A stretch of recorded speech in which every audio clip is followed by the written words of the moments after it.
and welcome to Tarmac. I'm Dave. And I'm Matthew, and whoa, did you feel that? It's the new Ford Everest Tremor. That's right, it's an off-road ready Everest that's basically out to shake up the market. Come, let's take a look at this.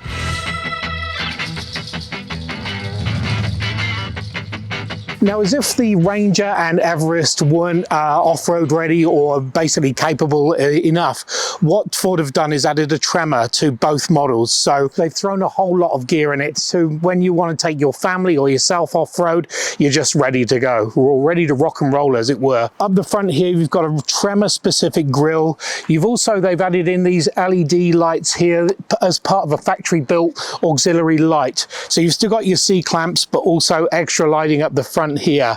And as you start to move down here, the grille has got the lower fog lights down here, and also under here, well, that hurts, but a strong bash plate, which is made of steel. So like Iron Man or something, Steel Man. Also, what you've got here is some front tow hooks. And the odd thing is, these are all encased at the moment. So should you find yourself getting stuck, you have to you got to luckily have a screwdriver to get this plate off here, and then you'll get towed out. So top tip, put a screwdriver inside here. Now, in terms of color schemes, the Everest Tremor actually comes in 4 colors. You've got 1 black, 1 white, and 2 greys. We have one of the greys, which is called Command Grey. So I should be sort of saluting as I say that. And this trim around here is called Asphalt Black. So it contrasts really well. And when it comes to the tires, they are a 32-inch tire. So with such deep tread here, that's just ready to grab everything underneath in a general sort of way. Now, behind that, you have position-sensitive Bilstein shocks and suspension. I don't know what the sensitive thing is, whether they just get upset if you put them into different areas, but there you go, that's it too. And they also can be lifted, so there's got a raise kit, so you can go and really lord over whatever's on the road. As you start moving down the car here, you've got a V6 here, which I'll get to as far as the powertrain goes, and also a Tremor badge in this sort of orangey color trim. The rest of it is very much like an Everest, and it is very off-roady. Okay, round the rear here, actually nothing to see. It's still got the roofline spoiler, it's still got the LED lights back here, still got the Everest sign. The only thing that really makes it different is the Tremor sign here, and the good news is it's still got 3.5 ton towing. Not bad. Let's go and see what powers this. Now, being as it's more off-roady, I keep saying that, it does require more grunt, and under the bonnet here you've got a 3-litre V6 turboed diesel engine mated to a 10-speed gearbox. Together they provide you 184 kilowatts of power and 600 newton meters of torque. I mean, that's earth turning, which is awesome.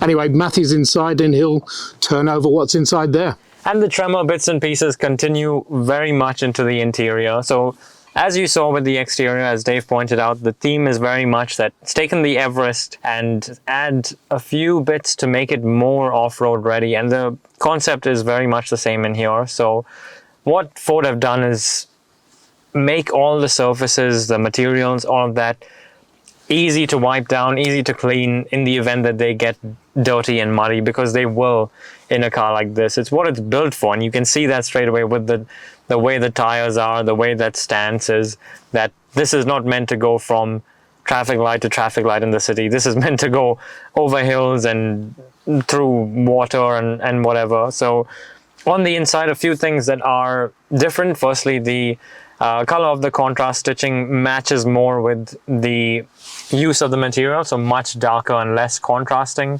as you can see there across the dashboard and on the door cards as well. The seats, they are specific to this Tremor model, so as you can see they have a Tremor nameplate or logo embroidered into it, and they are partial leather as well, so can be comfortable and also have heating and ventilating capabilities for your summer or winter days accordingly. Apart from that, it's very much similar to a regular Everest, but that's not a bad thing, of course, because the Everest is not just a comfortable place to be, but also a very practical car. So you've got cup holders in the middle, you've got wireless charging for your phone, you've got a good size under armrest storage there, as well as some big door bins for your bottles and what have you. And not to forget all the unique bits and pieces that Ford have incorporated with this new generation Everest and Ranger. So of course you have that big shelf up there to rest your elbow, and the unique door handle which is integrated into this bigger door handle, and the dual glove boxes and all those other things which are very much have become a favorite of Everest and Ranger owners. But again, cabin, apart from the Tremor bits and pieces, very much Everest, but that's not a bad thing because it is a nice place to be. There is, however, one addition on the technology front as well. So let's have a quick look at that. In front of the driver is really where the magic happens from the Everest perspective. It tells you really everything you need to know when you are off-roading to make sure you can judge the terrain properly, to navigate that as well in a way a truly off-road specific car can. So as you can see, the screen ahead of me has what's called my off-road status. So I've got my pitch and roll there, the angle of the front wheels as well, and I can move down and see things like the power distribution to the 4 wheels. You've got the boost gauge as well as your temperature for the differential, and then of course things like the oil life. So it is very much a proper off-road vehicle in that regard. If you flick through the different menus, you can have gauges for towing as well if you have got something on the back, reinforcing the fact that this is not an everyday SUV. It is a purpose-built vehicle, and especially in this Tremor version as well, even more so. But as I mentioned before, the real key upgrade with its off-road capability has been in one of the drive modes. So if I flick across, you can see that there is normal, you've got eco as well as towing or haul, slippery, mud, ruts, sand, and then the key upgrade which has been in the rock crawl function. So if you shift the car into neutral, it'll adjust its 4x4 system. As you can see, they lock the differential as well, turn off the stability control, and then you get a view on the dashboard there of your Everest on the terrain. Once again, that lock differential, the pitch and roll showing up there. And then if you look to the central infotainment screen, you've got things like the forward camera, which helps you with looking over the bonnet or over whatever you're crawling. And then you can adjust the various different camera angles to show you the different aspects of the car as well as the sensor. So the way it changes the performance and the response as well really dials down the throttle, and that lock differential helps you just crawl essentially over rocks and loose surfaces and things like that. It's just excellent. And again, only something that a vehicle like this could do, and certainly with those tires and the suspension upgrades, it has that capability as well in this Tremor trim. That's all well and good, but again, Everest like this will spend most of its time on the road. So let's take it for a drive and see what it feels like.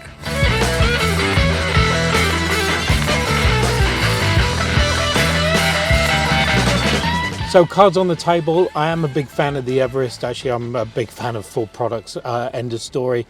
This does take the Everest to a whole new level, even though it was already at a great off-road level, as well as being a great sort of take the kids to school level as well. It's not a rapid off-roader, off the marker, but you know, not bad. Still pulls away quite nicely. The big thing for me is just how smooth this powertrain is. The V6 10-speed combo is just lovely. Come to think about it, I think the only place that Dave hasn't been with the Everest is actually Mount Everest, because I know that he's been to Australia, to Africa, and probably everywhere else in between in this vehicle. And I think, and not to forget New Zealand of course as well, and I think between the 3 of those places at least, I feel like you've put this car through its paces in all sorts of scenarios, whether it's wading, rock crawling, sand, mud and road, whatever. He's been there, done that in the Everest, and I think you can trust his authority when he says that this is a capable car. Well, it is. It does just do everything to all people. It is a smooth on-road drive, but now taking it to the Tremor means that you can elevate it, so your wading gets better, your angles, your brake angles, your approach, your departure angles are all much better as well. And so you can just take it that much further than ever before. And also now with this rock crawling area, you can just crawl over rocks as well, if that's your thing, if that's what you want to do. I mean, the fact that it comes factory ready with all this kit now, the Bilstein suspension kit, the general grabber tires, the rock crawl feature, obviously, I think the coverage of the camera angles as well is really excellent for off-roading in these tight spaces, and really giving you a bit of peace of mind there, so you can enjoy that side of driving without coming back with a completely scratched up car. Yeah, and it's also, I mean, we're going over some pretty rough and rugged roads, and it just seems to eat it up so nicely, and that's without elevating it to I don't know, West Auckland levels, which is quite good. Honestly, I find it hard to pick holes in an Everest. I think though, if you do spend most of your time on regular roads, driving on the motorway and in town and whatnot, you may want to go for the Platinum or the Wild Track, which are slightly more refined, I think, on road, where you don't need, let's be honest, the all-terrain tires and the suspension lift kit and all that stuff. Absolutely, yeah. But if you do find yourself doing a bit of off-roading from time to time and need all of that stuff, or live, let's say, rurally, for example, and your driveway is made of gravel and stones, then something like this probably makes a bit more sense for you. It does have a sort of niche market, although there are a lot of people that just want to have that whole off-road look, even if they just take their kids to school. But I guess it's nice to know that you can, if you're an adventurous family, take the family on a big adventure, a wild adventure even.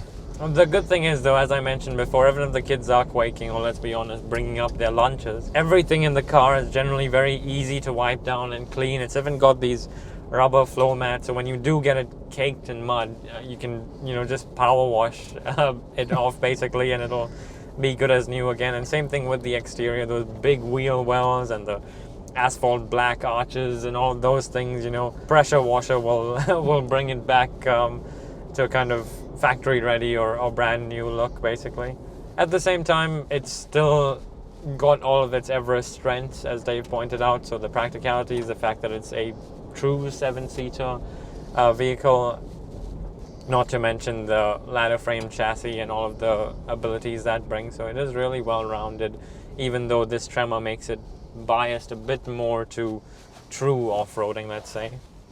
Yeah, also all the safety equipment. So, well, I love the camera, it's very cool. But yeah, all your blind spot, all your rear cross traffic, and also your adaptive cruise. So yeah, it's family ready and action ready.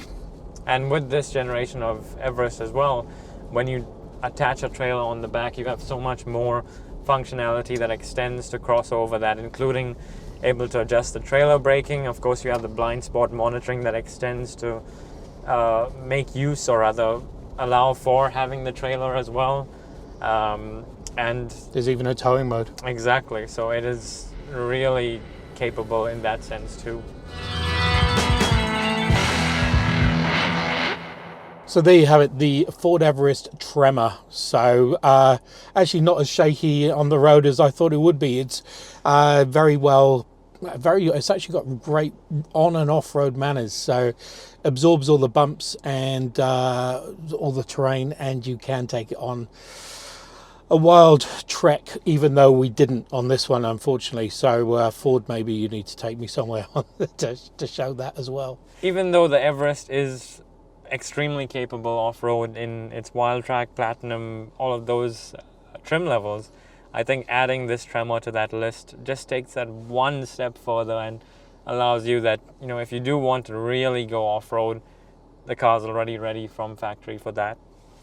Yeah, it's definitely an addition to the range. So you can start off on the sports or the sort of lower grade. You can go all the way up to the Platinum, have some poshness and some real luxury, and then this one if you want to go on the terrain, or off the road or off the terrain. So yeah, top marks. Anyway, thanks for watching. Make sure you subscribe, and we will see you on the next one. See ya.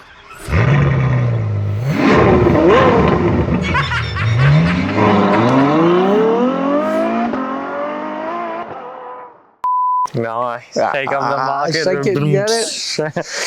Get it?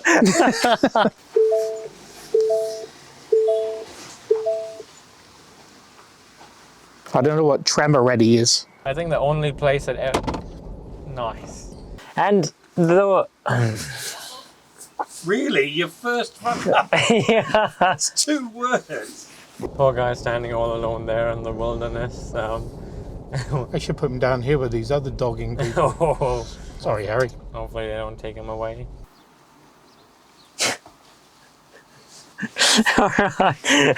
It's the Tremor, mate.